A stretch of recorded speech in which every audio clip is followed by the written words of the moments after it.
ദൈവനാമം അതിയായി മഹത്വപ്പെടുമാറാകട്ടെ.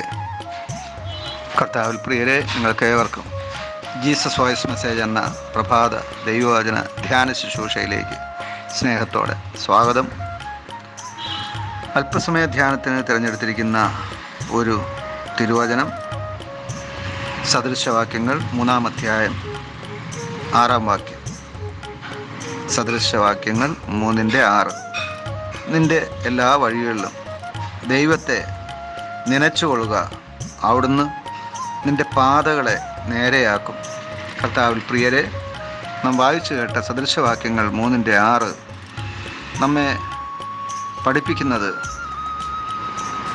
നാം നേരായ പാതയിൽ സഞ്ചരിച്ച് ലക്ഷ്യപ്രാപ്തി പ്രാപിക്കുവാൻ നാം സ്വീകരിക്കേണ്ട മാർഗത്തെക്കുറിച്ചാണ്.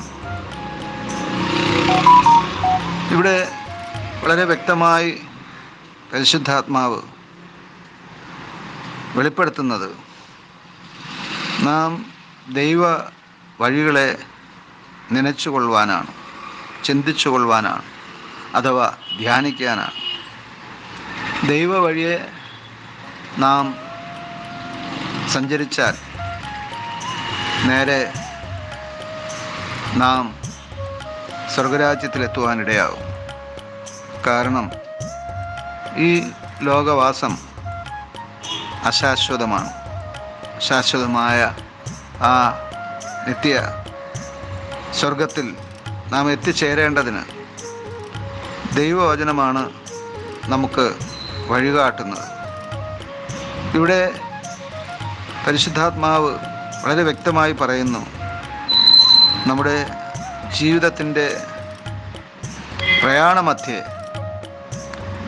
എല്ലാ വഴികളിലും ആ സർവശക്തനായ ദൈവത്തെ മുൻനിർത്തിക്കൊണ്ട്, ആ ദൈവത്തിന് 1-ാം സ്ഥാനം നൽകിക്കൊണ്ട് നാം മുമ്പോട്ട് പോകണമെന്ന്.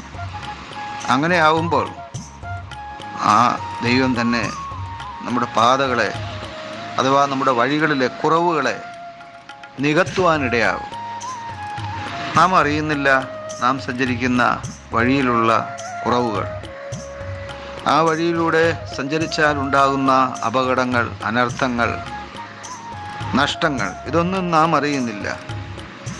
മനുഷ്യൻ അല്പബുദ്ധിയും അതുപോലെ ഹ്രസ്വ ദൃഷ്ടിയുള്ളവനുമാണ്. അതുകൊണ്ട് തന്നെ നമുക്ക് തെറ്റുപറ്റാം. നമുക്കറിയാത്ത വളരെയധികം കാര്യങ്ങളുണ്ട്. ജ്ഞാനികളിൽ ജ്ഞാനിയായ ശലോമോൻ സഭാപ്രസംഗിയുടെ പുസ്തകത്തിൽ പറയുന്നത് നാം ഇന്നലെ ഉണ്ടായവരും ഒന്നും അറിയാത്തവരുമാണല്ലോ എന്നാണ്. അതുകൊണ്ട് തന്നെ നമുക്ക് ജ്ഞാനം ഉപദേശിച്ച് നൽകുന്നത് ദൈവമാണ്. നമുക്ക് ഉപദേശം നൽകുന്നതും പ്രബോധനം നൽകുന്നതും ദൈവമാണ്, ദൈവവചനമാണ്. ആ ദൈവവചനത്തിൽ നാം ആശ്രയിക്കുമ്പോൾ നാം നടക്കേണ്ടുന്ന വഴി കർത്താവ് നമുക്ക് കാണിച്ചു തരും. ദൈവം കാണിച്ചു തരുന്ന വഴിയിലൂടെ ദൈവത്തെ ധ്യാനിച്ചുകൊണ്ട് ദൈവഭക്തിയിൽ നാം സഞ്ചരിക്കുമ്പോൾ നാം ലക്ഷ്യപ്രാപ്തി നേടുവാൻ ഇടയാകും. നമ്മുടെ ജീവിതം 80, 100, 120 വർഷം ഈ ഭൂമിയിൽ ജീവിച്ച് ഇവിടെ നശിക്കുവാനല്ല ദൈവം ആഗ്രഹിക്കുന്നത്. പ്രത്യുത നമ്മുടെ ജീവിതത്തിൻ്റെ ഒരു ഭാഗം മാത്രമാണ് ഈ ഭൂമിയിൽ ആയിരിക്കുക. അടുത്ത പ്രധാന ഭാഗം അഥവാ നിത്യത നമുക്ക് വേണ്ടി കാത്തിരിക്കുകയാണ്. അത് സ്വർഗവാസമാണ്. വിശുദ്ധ യോഹന്നാൻ എഴുതിയ സുവിശേഷം 14-ാം അധ്യായത്തിൽ യേശു ഇത് വളരെ വ്യക്തമായി വെളിപ്പെടുത്തുവാനിടയായി. എൻ്റെ പിതാവിൻ്റെ ഭവനത്തിൽ അനേകം വാസസ്ഥലങ്ങളുണ്ട്, ഇല്ലെങ്കിൽ ഞാൻ നിങ്ങളോട് പറയുമായിരുന്നു. ഞാൻ നിങ്ങൾക്ക് സ്ഥലം ഒരുക്കുവാൻ പോകുന്നു. ഞാൻ പോയി നിങ്ങൾക്ക് സ്ഥലം ഒരുക്കിയാൽ ഞാൻ ഇരിക്കുന്ന ഇടത്ത് നിങ്ങളും ഇരിക്കേണ്ടതിന് പിന്നെയും വന്ന് നിങ്ങളെ എൻ്റെ അടുക്കൽ ചേർത്തുകൊള്ളും. ഇതാണ് നമ്മുടെ ലക്ഷ്യം എന്ന് പറയുന്നത്.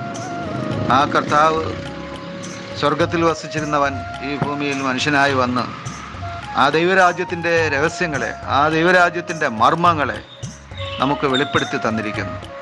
ആ സ്വർഗരാജ്യത്തെക്കുറിച്ചും ആ സ്വർഗരാജ്യത്തിൽ പോകാനുള്ള വഴിയെക്കുറിച്ചും നമുക്ക് വെളിപ്പെടുത്തി തന്നിരിക്കുന്നു. ആ മാർഗത്തിലൂടെ നാം സഞ്ചരിക്കുമ്പോൾ നാം ആ നിത്യ സന്തോഷത്തിൽ, ആ നിത്യ സ്വർഗത്തിൽ ദൈവത്തോടൊപ്പം യുഗാനുയുഗങ്ങൾ ആയിരിക്കുവാനിടയാകും.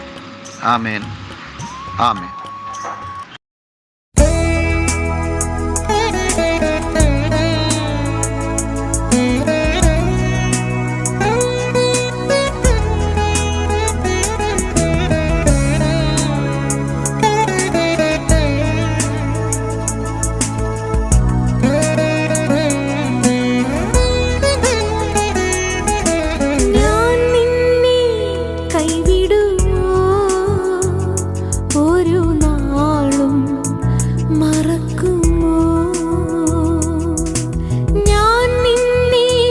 കൈവിടുമോ?